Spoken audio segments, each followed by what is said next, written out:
Pressure now will return to Vipers. Throw in. Liigi eggwanga ey'oku ntikko eya Uganda Premier League ezzeemu okuzannyibwa olwaleero n'omupiira gumu wakati wa Kitara FC ng'ettunkana UPDF FC. They know they won't get so many opportunities like this. As a chance, a header hits the upright. Omupiira guno guzannyiddwa mu maka ga UPDF FC agasangibwa e Bombo era gugenze okukomekkerezebwa ng'abagenyi aba Kitara FC be baguwangudde Ggoolo 3 ku bwereere. Once again, Omedi could make it two, but this one slips out wide. Ggoolo za Kitara FC zonna ziteebeddwa omuzannyi Dennis Omedi era obuwanguzi buno bututte Kitara FC mu kifo ekyokubiri ku kimeza kya Uganda Premier League ng'ewezezza obubonero 32 okuva mu mipiira 16.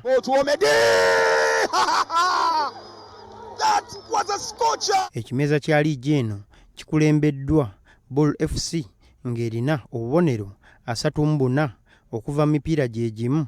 Vipers Sports Club yeri mu kifo ekyokusatu ng'erina obubonero 3 n'endala ne zigoberera. A chance here, set through, Omedi! Hat-trick! Ate ttiimu y'eggwanga ey'abawala ey'abali wansi w'emyaka 17 egudde maliri ne Cameroon mu mpaka ez'okusunsulamu amawanga agagenda okwetaba mu mpaka eza FIFA Under-17 Women World Cup. Omupiira guno guzannyiddwa ku kisaawe ekya St. Mary's Stadium ekitende era lubadde luzannya lusooka.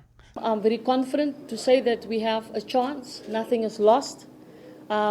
Pressure, when there's pressure, you tend to make mistakes, and we've seen that today. But with the players that we have, I believe and I'm confident that we can turn this thing around in Cameroon.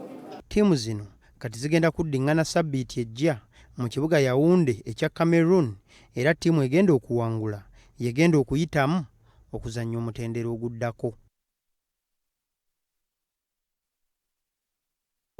Mu mawulire amalala g'ebyemizannyo akulira oludda oluwabula gavumenti mu paalamenti y'eggwanga